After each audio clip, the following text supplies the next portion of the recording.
멀리 오셔서 우리 귀한 또 아름다운 특장을 우리 하나님께 올리신 우리 주의 사랑하는 자녀분들에게 감사를 드립니다. 오늘 말씀의 제목은 지난번 안식일 예배에 잠깐 언급되었던 우리 다른 불에 대해서 좀 말씀을 드리도록 하겠습니다. 이스라엘 백성들이 애굽에서 나올 때 약 120만 이상이 엄청난 백성들이 출애굽을 했습니다. 그들은 홍해를 건너면서 인간이 가히 볼 수 없는 놀라운 이적을 경험했습니다. 그리고 시내산에 이르러서 그 시내산에 하나님께서 친히 임재하시는 그 놀라운 광경도 이스라엘 백성들이 눈으로 목도했습니다. 그리고 하나님께서 친히 기록하신 두 돌비에 기록된 율법도 모세를 통해서 이스라엘 백성들이 직접 받았었습니다.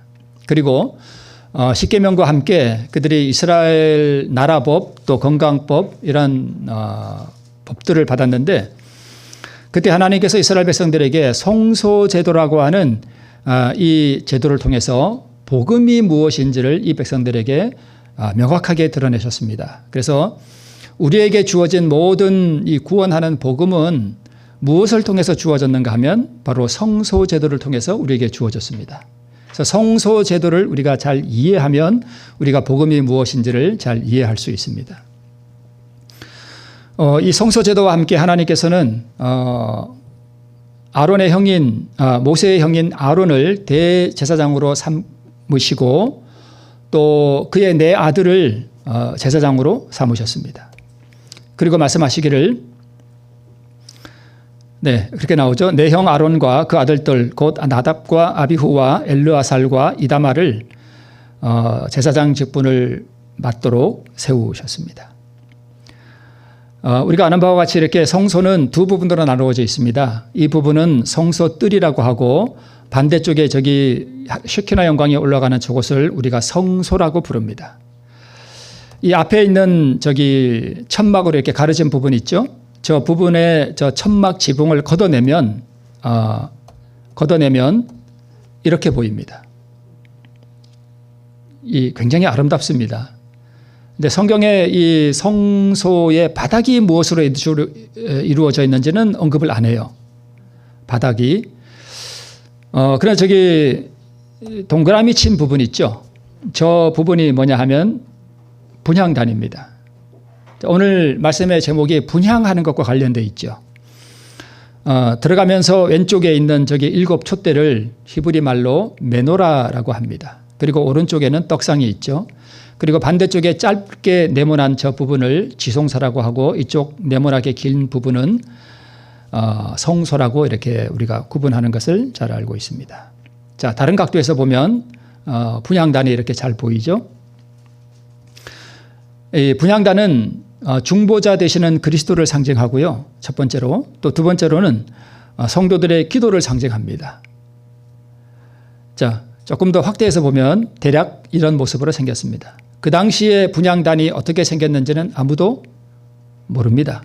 그러나 대략 이렇게 생겼을 것이다 라고 모형을 이렇게 만들었습니다. 자, 그런데 하나님께서는 이 분향단에 이 향을 사루거든요. 향을 사루어서 이 향이 연기가 이 지성소 쪽으로 넘어가는 것, 이것이 우리의 기도가 하나님 앞에 올라가는 것 또는 예수님의 중보 기도를 상징하는 것입니다. 그런데 아까 보여드린 그 분향단에 분향을 할 때는 그 분향할 때 향에 붙이는 그 불은 다른 불을 사용하면 안 됩니다. 반드시 아까 뜰이라고 된 부분이 있는데 거기 가운데 번제단이 있죠. 그 번제단에 불을 붙여서 반드시 사용하도록 그렇게 말씀하셨습니다. 그래서 여기 단 위에서 피운 불을 그것에 채우고 향료에 채우고 그다음에 손에는 곱게 간 향기로운 향을 채워 가지고 장 안에 즉 성막 안에 들어가서 여호와 앞에 분향하여 향연으로 증거궤 위 곧 속죄소를 가리우도록 그렇게 했습니다. 그리하면 그가 뭘 면한다고요? 죽음을 면한다 이렇게 하나님께서 말씀하셨습니다. 자, 그런데 아론의 아들들인 나답과 아비후가 이제 분향을 하기 위해서 어느 안식일이었을 수도 있습니다. 백성들이 보는 앞에서 둘 다 뭘 들었습니까? 향로를 들었죠. 향로를 들고 이제 불을 담아다가 장막 안에 들어가서 이제 분향을 해야 하는 것입니다. 그런데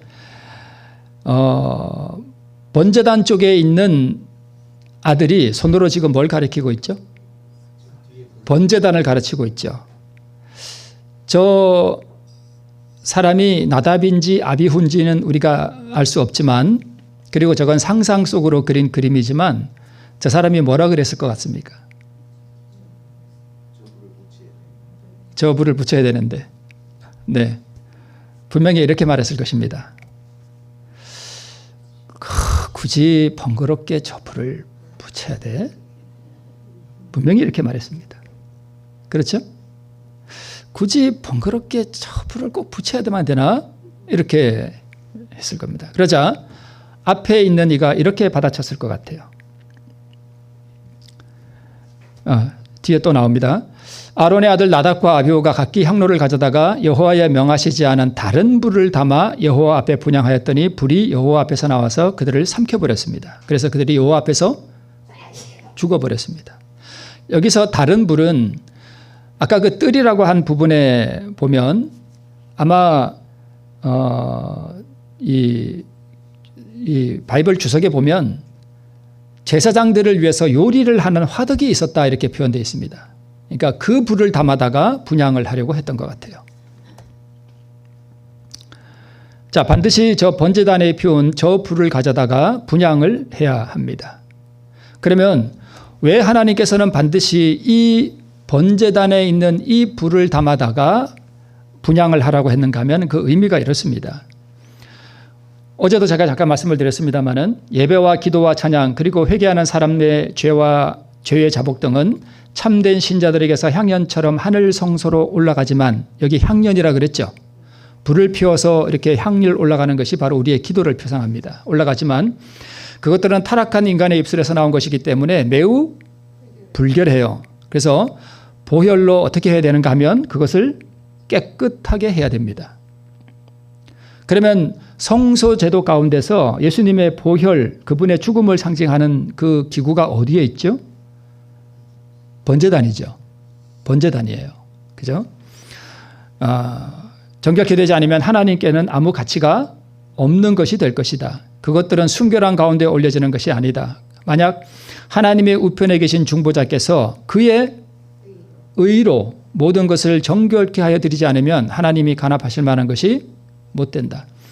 그러니까 다른 불을 사용하지 않고 번제단의 불을 사용한다는 의미는 우리의 모든 자복과 기도 가운데 나답과 아비후는 뭘 빼버린 거예요? 그리스도, 우리의 의를 빼버린 거예요. 왜 하나님께서 번제단의 불을 사용하도록 했을까요? 그것은 예수님께서 우리를 위하여 흘리신 대속의 죽음, 곧 그를 통해서 우리에게 나누어 주시는 그분의 의를 상징하는 거예요. 그 불이 바로 그것을 상징하는 것입니다. 다 의미가 있는 거예요. 그런데 나답과 아비후는 뭘 그렇게 번거롭게 그러냐, 그냥 아무 불이면 어떠냐 라고 생각했던 것입니다. 지상장막에서 올라가는 모든 향연은 정결케 하시는 그리스도의 뭐에 적셔져야 돼요? 핏방울, 곧 의와 같은 것이죠. 그는 하나님 앞에서 자신의 공로를 담은 향로를 갖고 계신다. 그리고 밑에 녹색 글씨를 보면 그 향로에다가 자신의 흠 없는 의를 첨부하셔요. 그리고 그 향은 그리스도의 속죄의 공로로 향기롭게 하기 때문에 하나님께서 받으시고 그 다음에 우리에게 그 기도를 응답해 주신다 이렇게 되어 있습니다. 그래서 다른 불을 드렸다는 것은 그리스도의 의가 없는 모든 우리의 행위, 심지어는 그리스도의 의가 없는 설교, 그리스도의 의가 없는 우리의 모든 선행들, 이 모든 것들이 다 다른 불이에요. 자, 다시 한번 이 그림을 보면 굳이 번거롭게 저 불을 우리가 담아야 돼?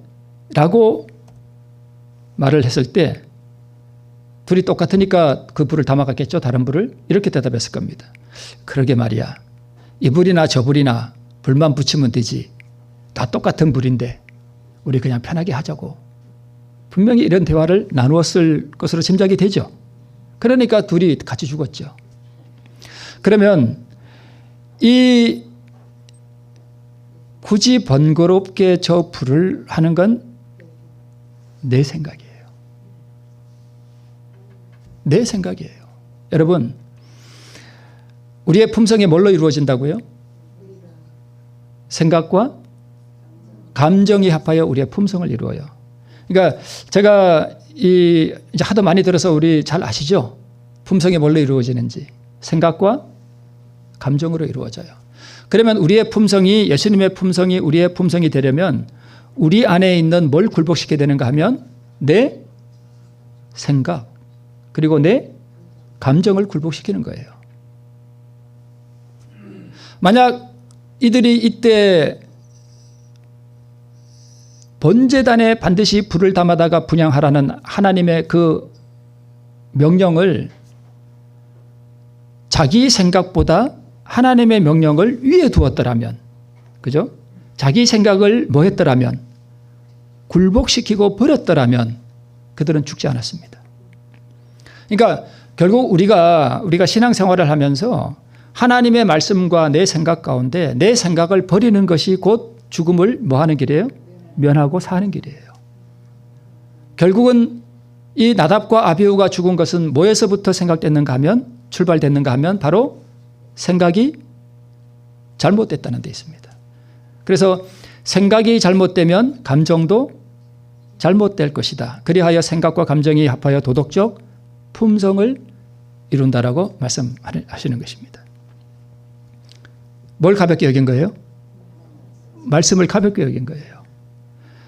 그래서 갈라디아 6장 7절에 스스로 속이지 말라. 하나님은 만홀히 여김을 받지 아니하시나니라고 했는데, 만홀히가 뭐냐 하면 가볍게 여기고 소홀히 여겼다는 뜻입니다.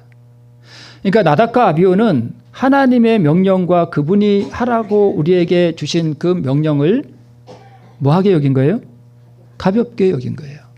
그러니까 하나님의 말씀이 가벼우니까 자기 생각이 더 우선이 된 것입니다. 내 생각대로 한 거예요.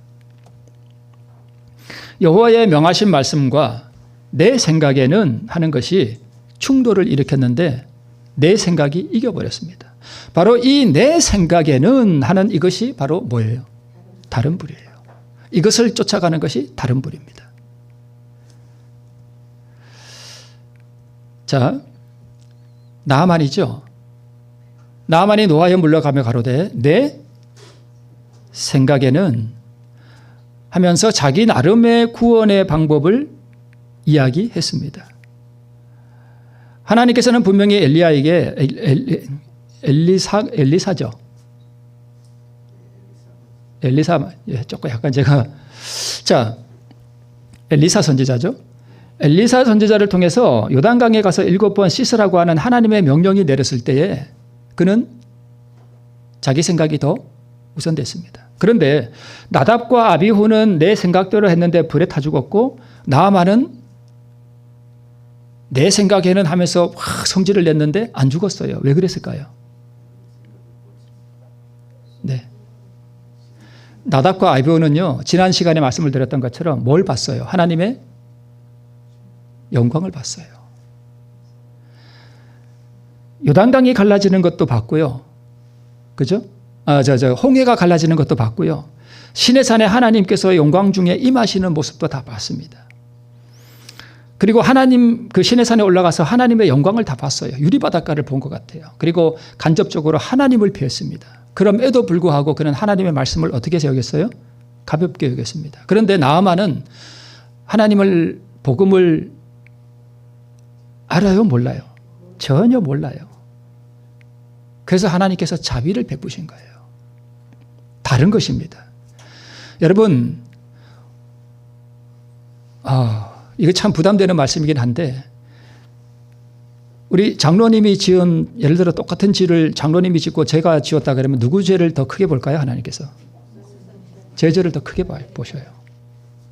장로님, 제가 잘나서 그런 건 아닙니다.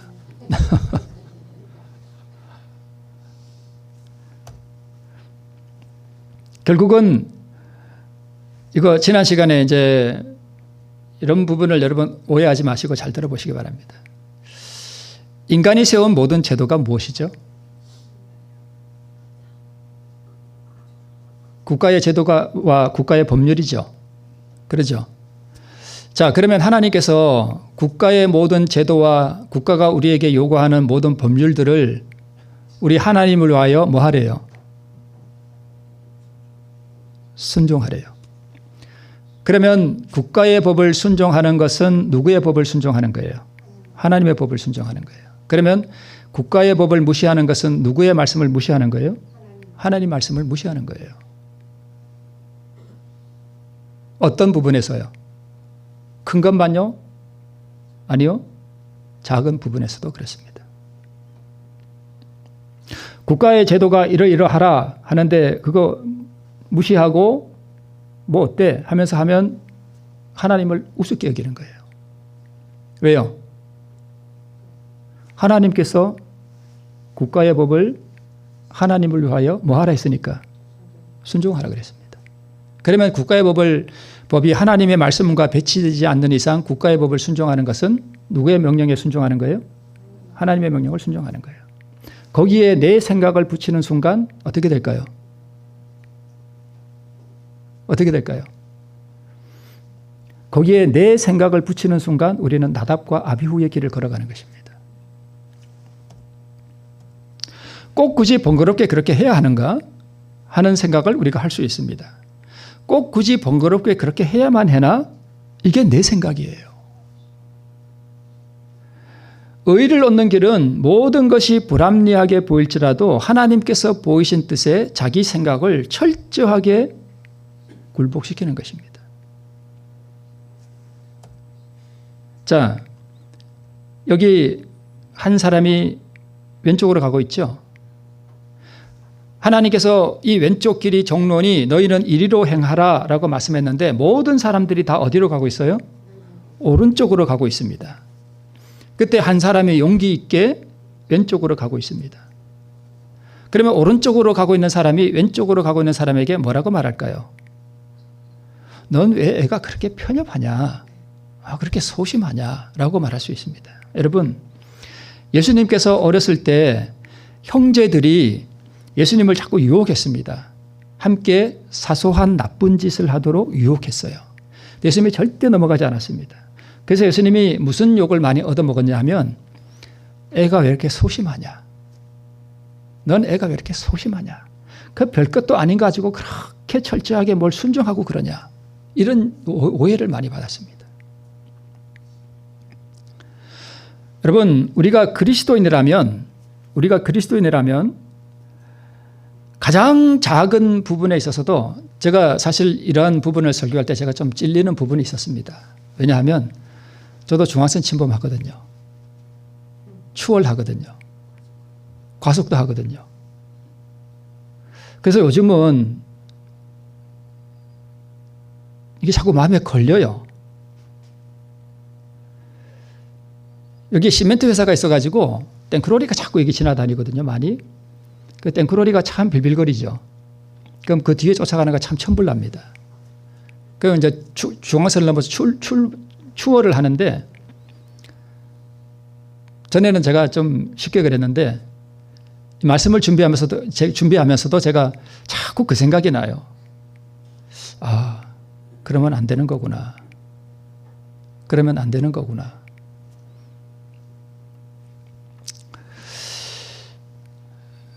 우리는 모든 사람들이 그냥 일반적으로 이렇게 하니까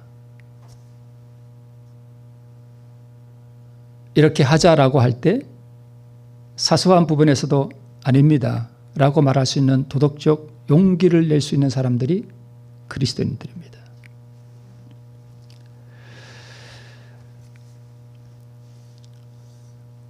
아브라함이 내가 내 아들 내 독자라도 내게 아끼지 아니하였으니 다 바친 거죠. 그러자 주님께서 이렇게 말씀하셨습니다. 내가 내게 큰 복을 뭐 하고요? 주고. 그러니까 아브라함이 주님께 뭐 했더니 바쳤더니 하나님께서는 아브라함에게 큰 복을 주셨습니다. 받은 거죠. 그러니까 믿음으로 말미암는 의는 드림과 받음으로 이루어지는 거예요.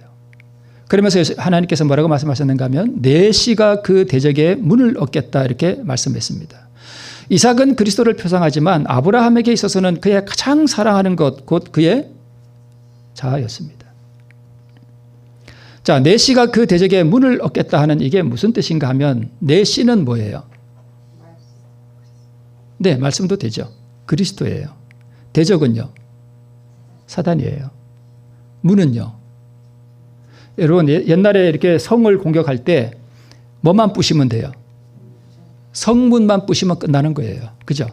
성문만 부시면 들어가는 거예요. 정복되는 거예요. 그래서 예수님이 이게 결국은 우리가 우리 자신을 온전하게 드렸을 때 예수님께서 내 마음을 지배하고 있는 사단이 나를 이게 지배하고 있는 내 마음의 성문을 예수님께서 뭐 하시겠다는 얘기예요? 헐고 정복하신다는 거예요. 이게 의예요. 내가 나의 가장 사랑하는 것을 온전하게 바치면 그리스도께서 그분의 대적 곧 사단의 진영 곧 내 마음의 자아의 문을 부수시고 다른 말로 자아를 정복하신다는 것입니다.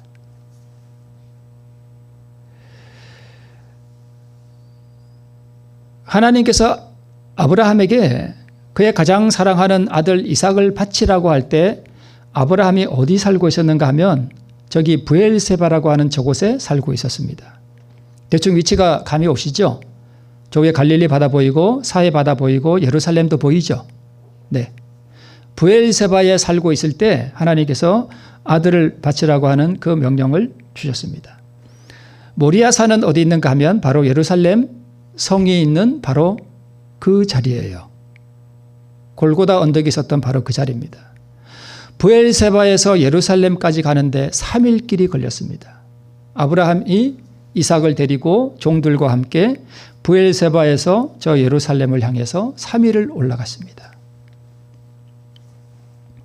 그동안 사단이 아브라함의 마음속에 끊임없는 자기 생각을 넣어줬습니다.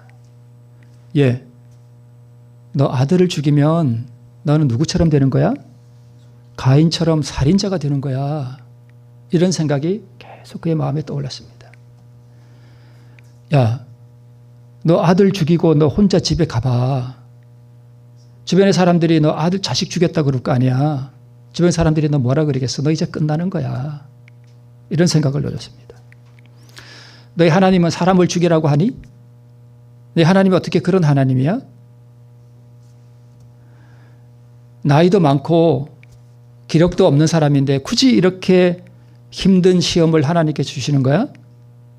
라고 속삭였습니다. 사단이 준 이 생각은 여기 제가 써놨는데요. 이거는 제가 만든 게 아니고 부조와 선지자 이렇게 나와요. 사단이 이런 걸 넣어줬어요. 아브라함에게. 어떻게 했습니까? 사단은 가까이서 의심과 불신을 속삭였으나 아브라함은 그의 암시들을 뭐 했대요? 물리쳤어요. 이 암시가 뭐예요? 생각이에요. 사단이 그에게 넣어준 생각이에요. 이걸 버린 거예요.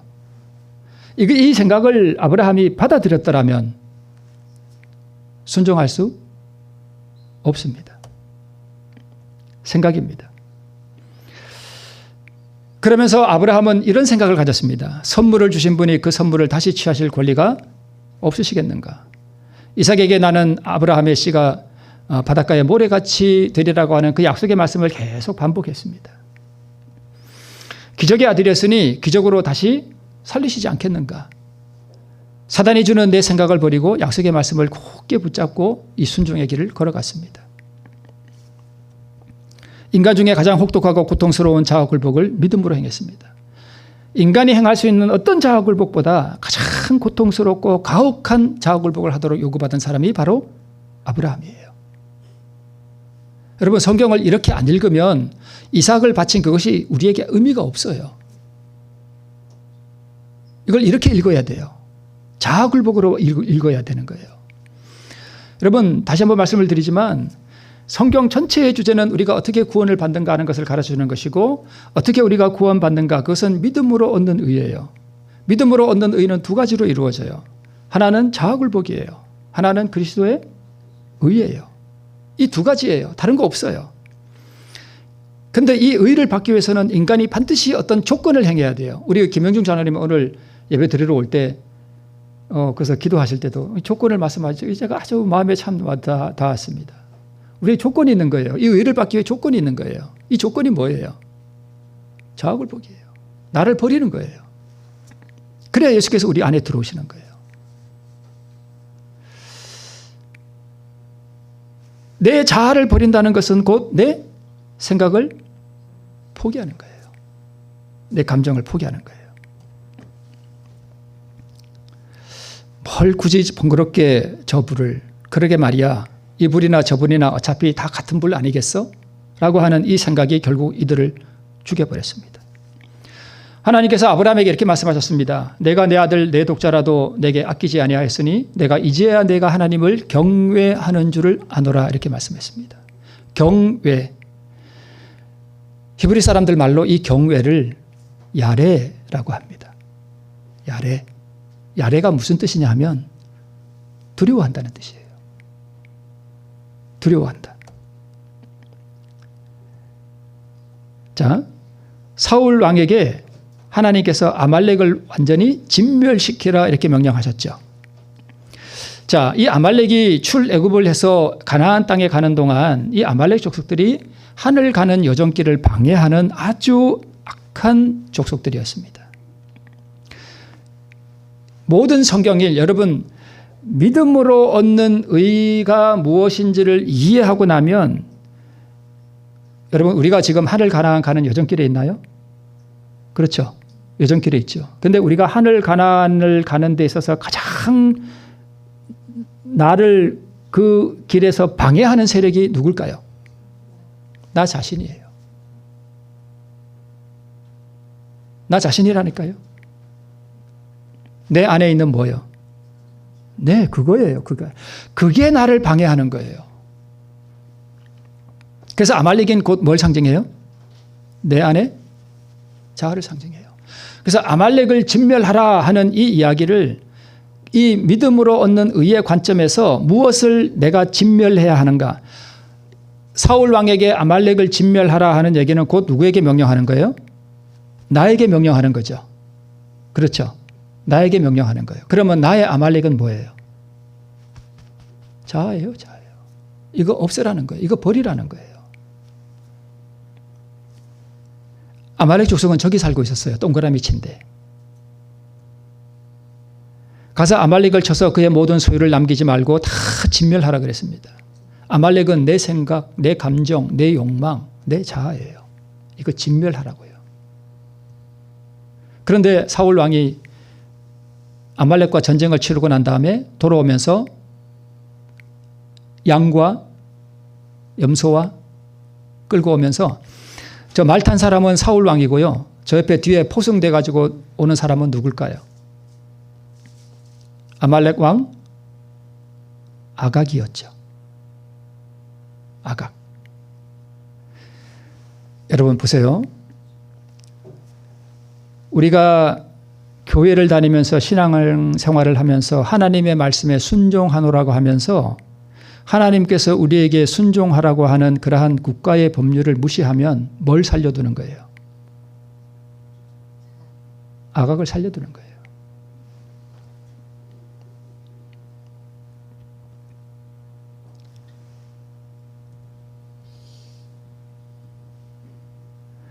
경외하는 것이 야레라 그랬죠.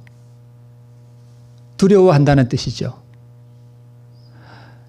사울 왕이 사무엘 선지자에게 이렇게 말합니다. 내가 여호와의 명령과 당신의 말씀을 어긴 것은 내가 백성을 두려워하여 그 말을 청종하였음이니이다. 이렇게 말했습니다. 여기 두려워하여도 야레입니다. 그러니까 사울 왕의 말을 다른 표현으로 하면 이렇습니다. 내가 여호와의 명령과 당신의 말씀을 어긴 것은 내가 백성을 경외하여 그 말을 청종하였음이니이다. 이렇게 읽어도 똑같습니다. 사울 왕은 하나님을 경외하지 않고 누구를 경외했습니까? 백성을 경외했습니다.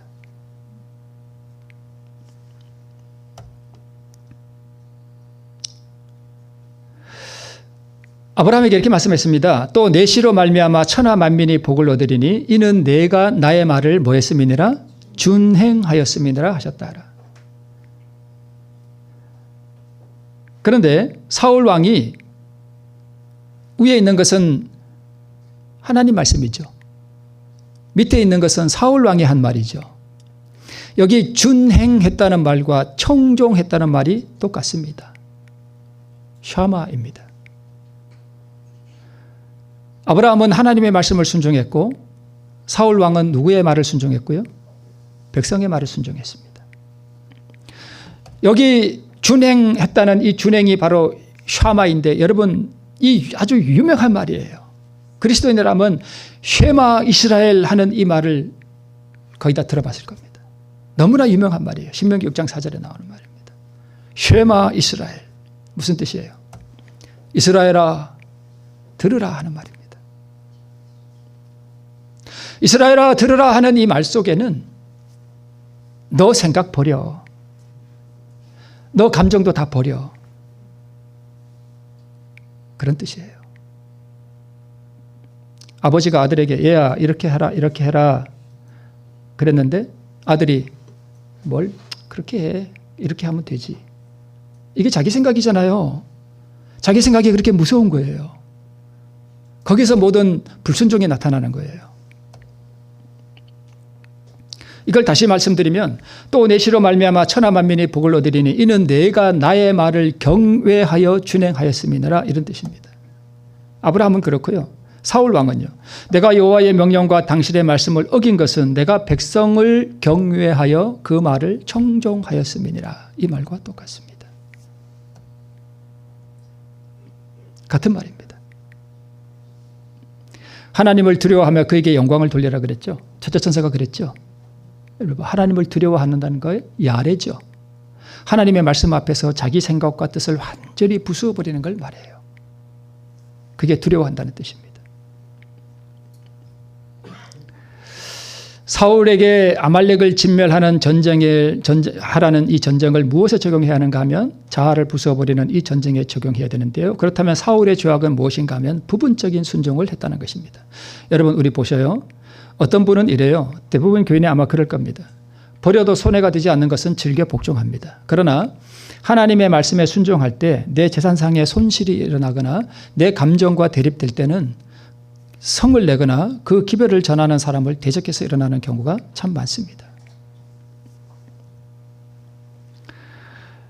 여기 이런 말씀이 있습니다. 진리의 말씀을 듣고 그 기별과 그 기별자를 미워하는 사람들이 참으로 많이 있는 것은 기만적 습속에 빠져 있는 그들을 진리가 뭐하게 한다요?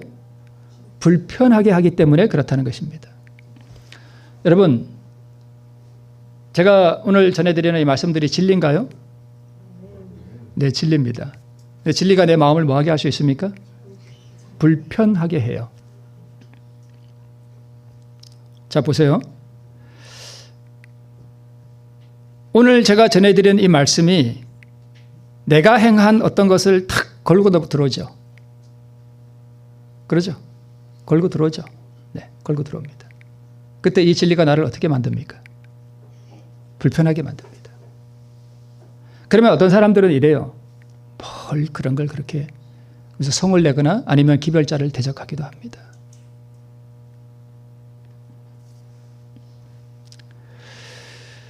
진리를 알지니 진리가 너희를 자유케 하리라 그랬는데 이 진리가 나를 어떻게 한다고요?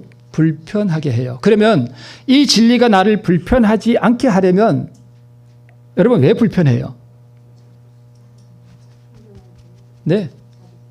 내 생각과 내 감정과 맞지 않으니까 불편한 거예요. 그러면 어떻게 하면 진리가 나를 자유케 할 수 있습니까? 내 생각과 내 감정을 뭐 하면 돼요? 버리면 돼요. 그러면 자유하게 돼요.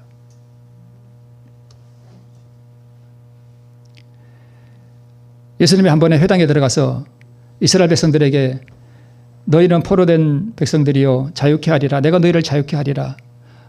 이런 말씀을 쭉 전했더니 이 이스라엘 백성들이 엄청나게 불편해했죠. 그렇죠? 불편해했습니다. 왜요? 진리가 그들을 불편하게 했습니다.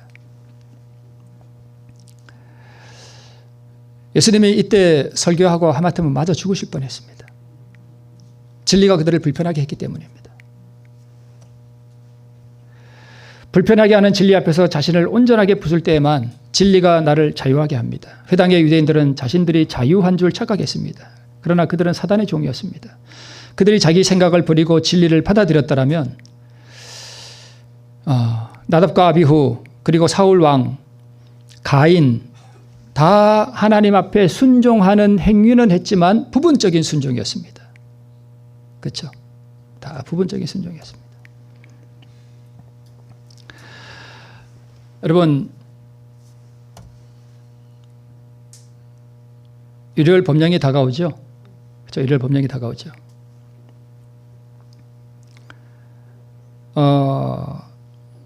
SVB라는 지금 미국의 약 20위권 안에 드는 은행이 파산했죠. 네. 지금 심각한 일들이 세상 가운데 벌어지고 있고 앞으로 어떻게 우리의 이 재정 상황이 바닥으로 떨어질지, 어떻게 우리 금융과 관련된 이 경제가 어떻게 바닥을 치며 무너질지 우리는 잘 모릅니다. 지금 심각한 상황들이 우리 눈앞에 보이고 있습니다.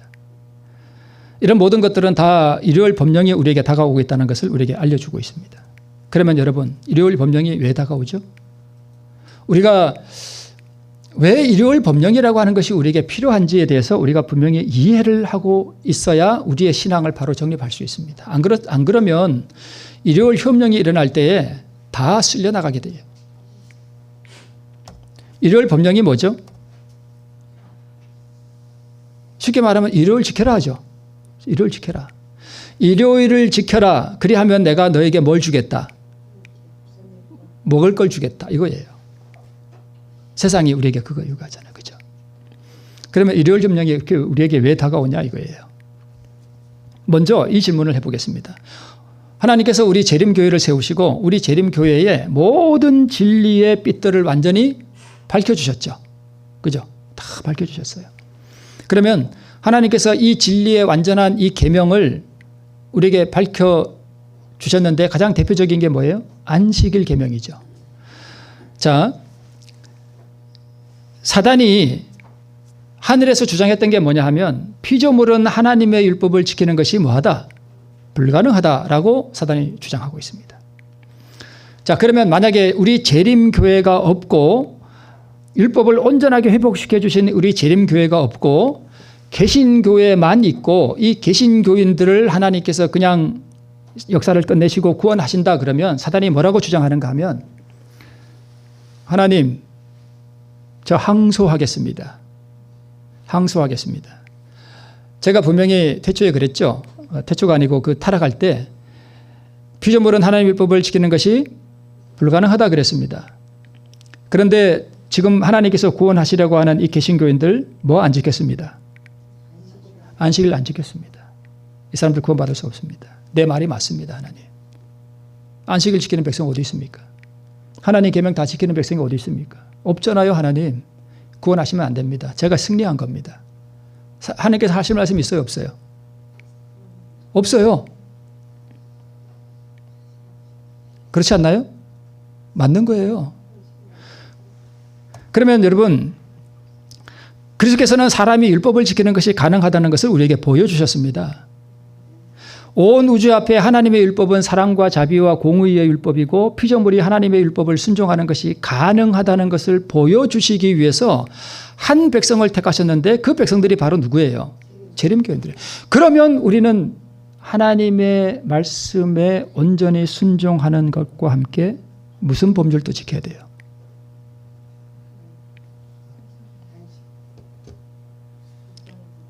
국가의 법도 지켜야 되는 거예요. 국가의 법을 하나님께서 지키라고 했어요.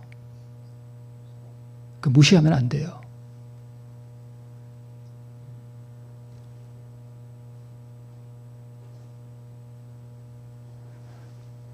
제가 엄청난 부담을 안고 오늘 설교해요.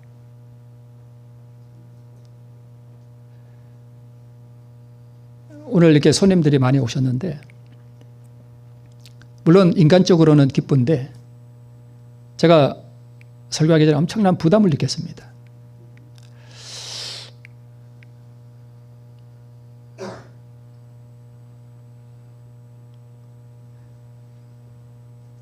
이것을 모르면 하나님께서 왜 우리 재림교인들을 세우셨는가, 택하셨는가, 불러내셨는가? 온 우주 앞과 온 세상과 사단 앞에 봐라, 여기 누가 있다. 하나님의 계명을 온전하게 순종한 한 백성이 여기 있다라고 하는 바로 그 사람들을 만들어내기 위해서 우리 재림교인들을 부르신 거예요. 그러면 우리는 하나님께서 우리에게 주신 모든 명령 가운데서 내 생각과 내 뜻 다 버려야 되는 거예요.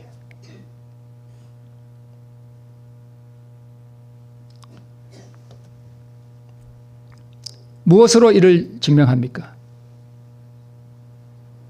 경찰들이죠.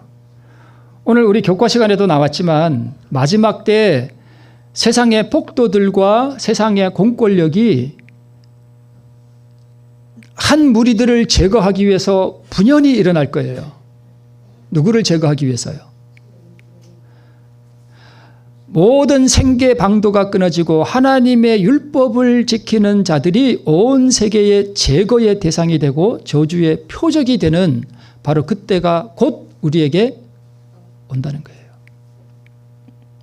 그러면 여러분 이렇게 생각해 보시면 됩니다. 왜 일요일 협령이 우리에게 필요한가?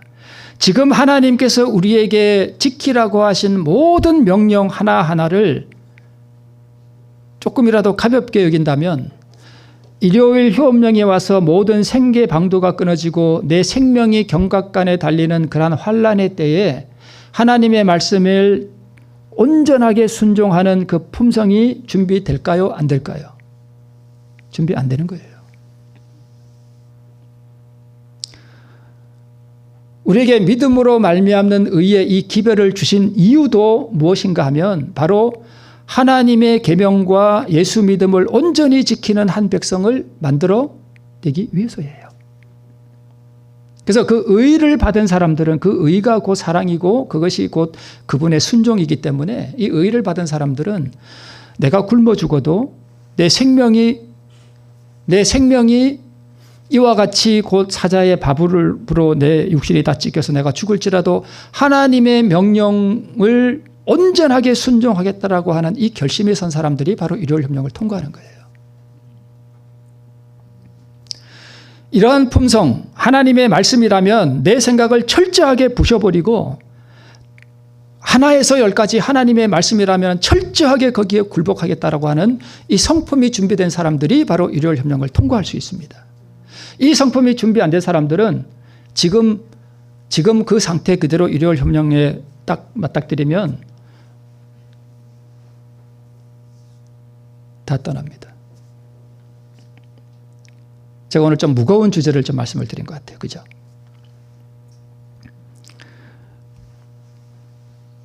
저 상황 가운데서 내가 만약에 저기 들어가 있다면 나는 과연 저기서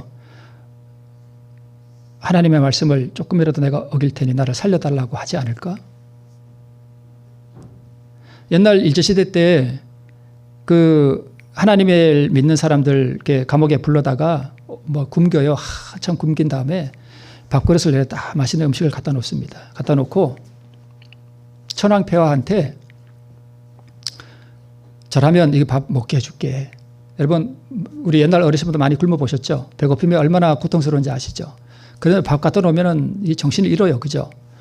근데 이런데요. 이게 엎드려서 완전히 뭐 90도로 절하라거나 이렇게 꿇어 절하라 그러지 않는데요.